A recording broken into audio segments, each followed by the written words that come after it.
नमस्कार, मैं हूं अमन पिलानिया। जींद का दंगल में एक बार फिर से आप सभी का स्वागत है। तो आज हमारे साथ तजिंदर कौर जी हैं, जो पूर्व में नगर पालिका की चेयरमैन रह चुकी हैं। इनका कार्यकाल सन 2000 से 2005 तक रहा है। चौटाला की सरकार में इनका कार्यकाल था।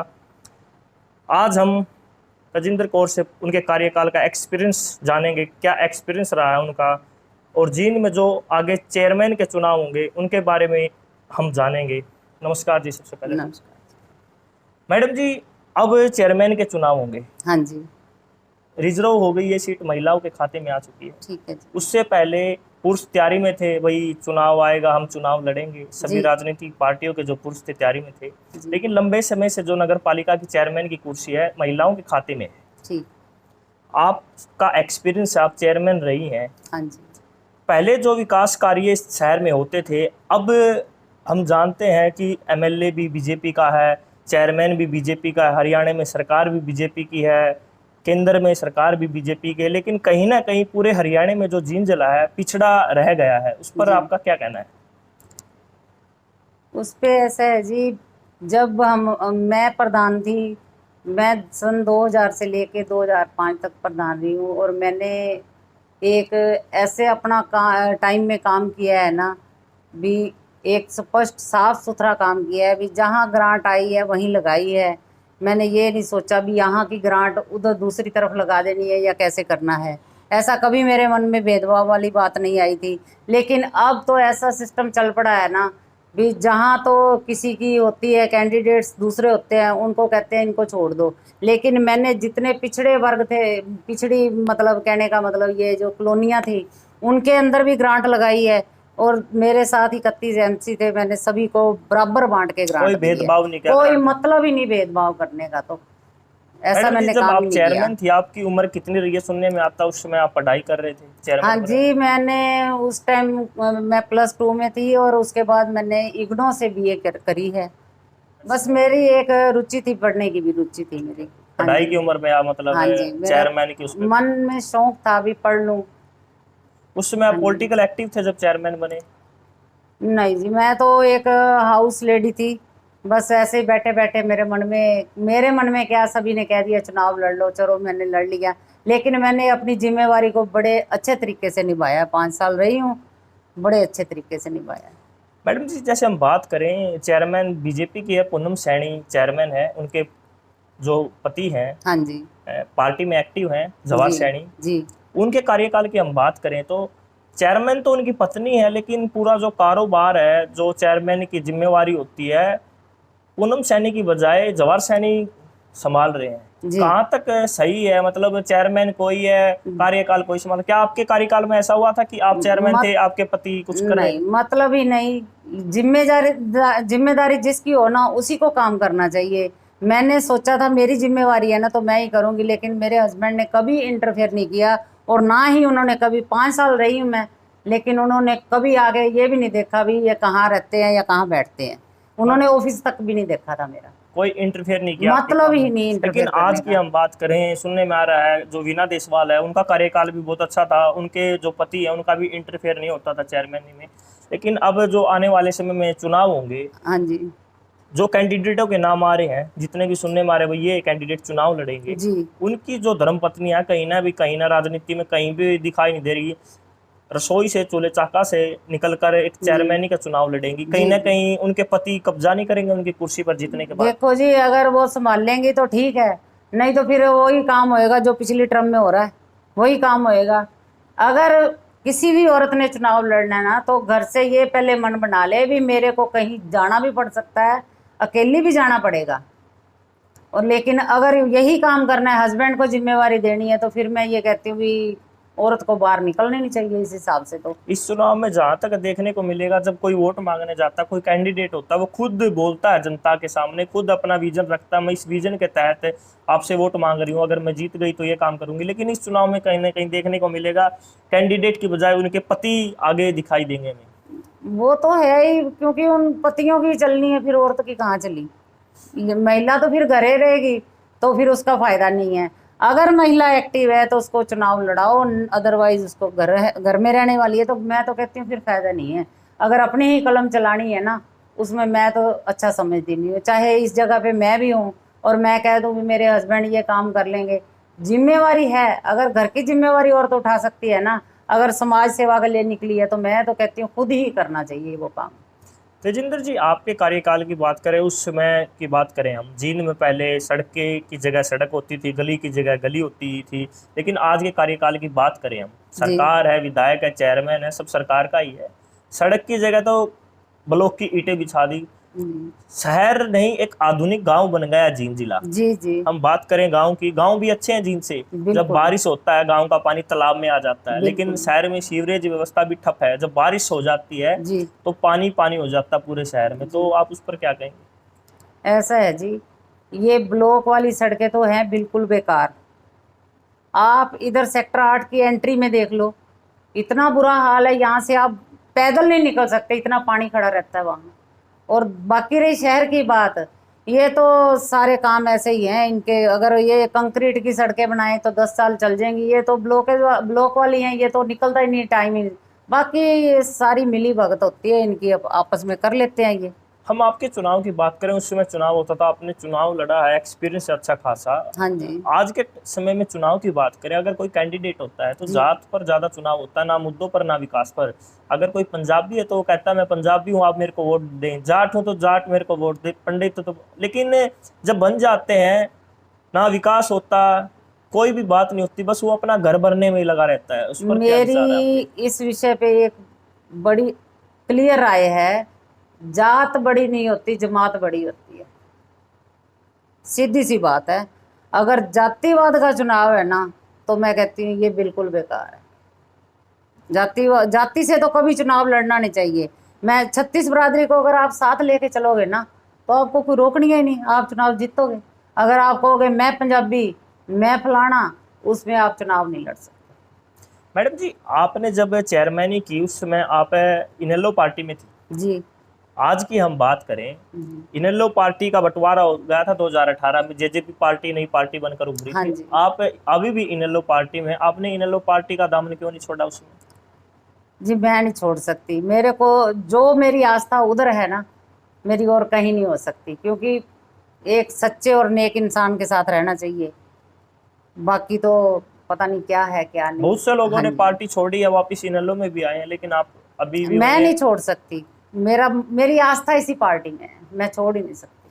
मैम, अगर मैं दल बदलू नहीं हूँ अच्छा, बस। अगर हाँ चुनाव होगा आगे, हाँ जी अगर पार्टी सिंबल पर चुनाव लड़ती है, दोबारा कैंडिडेट की खोज में निकलती है पार्टी, हाँ आपको जी। मौका मिलता तो क्या आप दोबारा चुनाव लड़ेंगे? देखो जी, पहली बात तो मैं घर बैठी हूँ, मुझे कोई इस चीज़ का वो नहीं है। अगर पार्टी मुझे आदेश करती है भी आप चुनाव लड़ोगी, तो मैं हाथ जोड़ के कहूंगी भी जैसे आपका आदेश होंगे, सिर माथे पे। आपका एजेंडा क्या रहेगा? पार्टी का मैनिफेस्टो रहेगा या आपका खुद का कोई एजेंडा है? क्या विजन के तहत आप जनता से नहीं, वोट मांगेंगे? देखो, मैनिफेस्टो तो ऐसे है जी, देखो, अगर लोगों को पता होगा भी इसने कुछ हमारे काम किए हैं, तो वो मेरे साथ जरूर लगेंगे।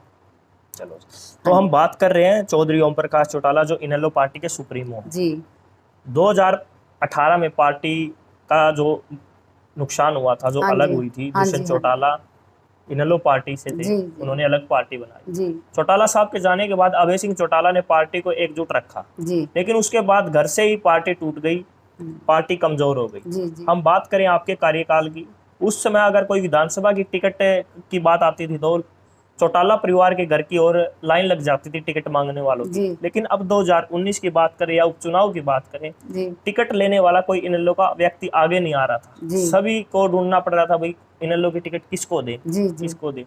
अब चौटाला साहब बाहर आ चुके हैं, रिहाई हो गई है परमानेंटली। जी। आपको क्या लगता है, पार्टी की जो स्टैंड पहले था, जो हवा थी पार्टी की, क्या दोबारा पार्टी उभर के सामने आएगी? जरूर आएगी जी, जरूर आएगी। आप देखना, एक दिन स्टैंड पे हम भी अपनी पार्टी को बहुमत के साथ लेके खड़ा होंगे। ऐसी कोई बात नहीं है। ठीक है, लोग पहले टूटा था उनका मन जब चौटाला साहब अंदर थे, लेकिन उसके बाद ही इनका मन बन गया। फिर कुछ ऐसे ही होते हैं तत्व जिन्होंने पार्टी को दो फाड़ कर दिया, और अब एकजुट हैं सारे, सब ठीक हो जाएगा धीरे धीरे। तेजेंद्र जी, हम बात करें हरियाणा की, हरियाणा में किसान आंदोलन चला हुआ, पंजाब में भी किसान आंदोलन चला हुआ है। हरियाणा के कल्चर की बात करें, हरियाणा में जो महिलाएं थी जी घर तक सीमित थी, जी जो पढ़ी लिखी थी, जॉब करती थी, लेकिन अब किसान आंदोलन में एक माहौल बदल गया है, गांव का भी। जी महिलाएं घर से निकली हैं, किसान आंदोलन की अगुवाई कर रही हैं, स्टेज संचालन कर रही जी हैं। तो आप कैसा लग रहा है कि जो बदलाव है समाज के लिए अच्छा है या कैसा है? बहुत बढ़िया। मैं कहती हूँ ये तो औरतों को 10 साल पहले निकलना चाहिए था। ये तो बहुत लेट निकली हैं। वो कहते हैं ना, देर आए दुरुस्त आए। मैं इनको सल्यूट करती हूँ, सभी महिलाओं को भी। ये हमारी एक मेजोरिटी बनी है और हम इससे खुश हैं। ये इनको जागरूक होना चाहिए था। ये जो इनका पर्दा था ना, घूंघट था, ये उसमें से उभर के कहूँगी बाहर आई हैं। और ये समाज के लिए बहुत बढ़िया संदेश है। और मैं ये कहती हूँ, ये जो महिलाएं निकली है ना, अपने साथ और भी बहनों को जोड़े।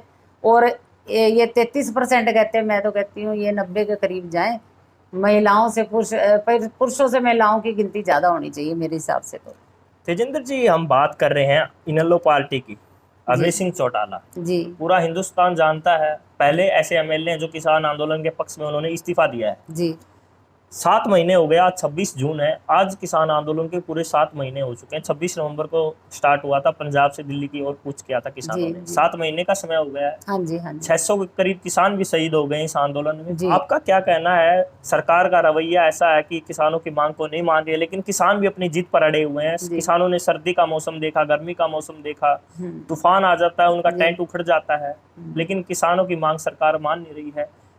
चुनाव से पहले बीजेपी ने भी बड़े बड़े वादे किए कि हम आएंगे तो स्वामीनाथन रिपोर्ट लागू करेंगे, और भी अन्य वादे किए। तो आपको जी। क्या लगता है, सरकार का रवैया जो किसानों के प्रति सही है? ये किसानों के प्रति सरकार का अभी तक तो रवैया ठीक नहीं है, लेकिन सरकार को एक दिन झुकना ही पड़ेगा किसानों के आगे। और मैं तो ये कहती हूँ, अन्नदाता से ऊपर कोई नहीं है। जैसे कहते हैं ना, भगवान के बाद अन्नदाता। अगर वो भगवान जन्म देता है ना बंदे को, तो ये अन्नदाता है जो उसका पेट भरता है। अगर अन्नदाता ही नहीं रहेगा तो फिर हम तो कुछ भी नहीं है। और एक दिन सरकार को तो झुकना ही पड़ेगा। तेजेंद्र जी, आप कह रहे हैं अन्नदाता, लेकिन जो सरकार के कुछ नेता हैं, प्रवक्ता हैं बीजेपी पार्टी के, वो तो कहते हैं अगर किसान फसल बोता है, उसको बेचता है, उसके पैसे भी लेता है। उसको उसका वो रेट तो नहीं मिलता। बोता है लेकिन उसकी देखें सारे दिन की अगर टोटल लगाया जाए, वो बेचारा किसान खेत में करता भी क्या है, उसकी मेहनत भी नहीं पूरी होती। हम ये नहीं कहते भी उसको भी बिल्कुल ही सारा दे दो, लेकिन उसकी मेहनत आना तो दो। उसका भी जो वो काम करता है उसका मेहनत का फल तो मिलना चाहिए। आप सारा दिन ये देखो, सरकार अपना किसान मिट्टी के साथ मिट्टी हुआ रहता है, लेकिन उसके बाद भी अगर उसकी ज़मीन नहीं रहेगी तो बताओ फिर क्या औरतें क्या बच्चे ये सड़कों पे नहीं आएंगे बेचारे अपना हक मांगने के लिए सरकार से? इनको तो आना ही पड़ेगा। तेजेंद्र जी, मेरा आपसे सवाल है, जैसे अभी कोरोना चला हुआ, पूरे देश में महामारी है, पूरे विश्व में चली हुई है कोरोना महामारी। जी लॉकडाउन के चलते स्कूलों को बंद कर दिया गया, काफी समय से 2 साल के करीब होने को है स्कूल बंद होने को। जी जो जनरेशन है ये पढ़ाई करने में पीछे हो गई है। जी ऑनलाइन पढ़ाई की बात करें, सरकार कहती है, स्कूल कहते हैं, कॉलेज कहते हैं ऑनलाइन पढ़ाई, जी लेकिन घर पर बैठकर ऑनलाइन पढ़ाई होती, क्योंकि घर में अगर पिता के पास फोन है, पिता खेत में चला जाता है, लड़की की पढ़ाई छूट जाती है, जी गांव में नेटवर्क भी नहीं है। तो आपको क्या लगता है, जो ये लॉकडाउन है, कॉलेज बंद है, स्कूल बंद है, क्या असर रहेगा पढ़ाई पर? पढ़ाई, बच्चे पिछड़ जाएंगे, बच्चे पढ़ेंगे कहाँ? बच्चे तो स्कूल नहीं जाएंगे, बच्चों की आदत छूट जाएगी। 1 साल और ना गए तो बच्चों को पता ही नहीं चलना स्कूल क्या चीज़ होती है। उनको नहीं पता चलेगा बिल्कुल भी। सरकार और चीज तो खोल रही है, जैसे ठेके की बात करें, शराब वो के ठेके खुले वहाँ हैं। देखो, वहाँ से जहाँ से सरकार को इनकम है, लेकिन इस सरकार ने शायद ये सोच रखा है भी बच्चों को अनपढ़ रखा जाए, आगे नौकरियां तो मिलनी नहीं है। इनका ये भी तरीका हो सकता है। लेकिन स्कूल तो इन्होंने बंद कर दिए, बाकी सारी चीजें खोल रखी हैं। ये तो सारी समझ के बाहर का सौदा अगर है। अनपढ़ रह जाएगा देश, तो विकासशील कैसे बनेगा? विकासशील तो कभी बन ही नहीं सकता अगर यही हाल रहा। तो ऐसे ही अगर ये धरने 7-7 8-8 महीने चलते रहे तो विकास कहाँ होगा देश का? मैडम जी, मेरा आपसे आखिरी सवाल है। नरेंद्र मोदी जी ने एक अभियान की शुरुआत की थी, पानीपत से अभियान की शुरुआत हुई थी, बेटी बचाओ बेटी पढ़ाओ। आप इस नारे को किस प्रकार देखते हैं इस मौजूदा हालात में? मैं तो कहती हूँ, वो तो कहते हैं बेटी बचाओ बेटी पढ़ाओ। बेटी अगर बचेगी तभी पढ़ेगी, बेटी तो बच ही नहीं रही। बेटियों को तो रेप हो रहे हैं, बेटी अकेली बाहर नहीं जा सकती। अगर बेटी चली भी जाती है तो इन्होंने ऐसा काम कर दिया है भी उसके पिता के पास इतने इनकम के साधन ही नहीं है भी वो बच्ची को अपनी को पढ़ा सके, और सरकार की तरफ से कोई फैसिलिटीज नहीं है बच्ची को पढ़ाने के लिए। कहाँ बेटी बचेगी और कहाँ बेटी पढ़ेगी? बेटियां तो बेचारी पता नहीं कितने दुख सहेंगी अभी तो साथियों, ये थे तजिंदर कौर जो पूर्व में नगर पालिका की चेयरमैन रह चुकी हैं। इनका कार्यकाल मैंने आपको पहले ही बताया 2000 से 2005 तक रहा है। इनेलो की सरकार थी उस समय। इन्होंने अपना एक्सपीरियंस भी शेयर किया। जिस प्रकार आज के समय में जो चेयरमैन बन जाती है महिला, उनके पति उस कार्यकाल पर कब्जा कर बैठ जाते हैं और अपनी चलाती हैं और चेयरमैन को पीछे कर देते हैं। तो इन्होंने बताया इनका एक्सपीरियंस था, ये चेयरमैन थी, इनके पति का भी कोई इंटरफेयर नहीं था उस कार्यकाल में। इन्होंने उस समय और आज का जो समय है उस पर भी अपने विचार साझा किए। तो साथियों, आपको ये वीडियो कैसी लगी कमेंट बॉक्स में अपनी राय जरूर बताएं और इस वीडियो को ज़्यादा से ज़्यादा शेयर करें। जिनसे अपने सहयोगी के साथ मैं अमन पिलानिया।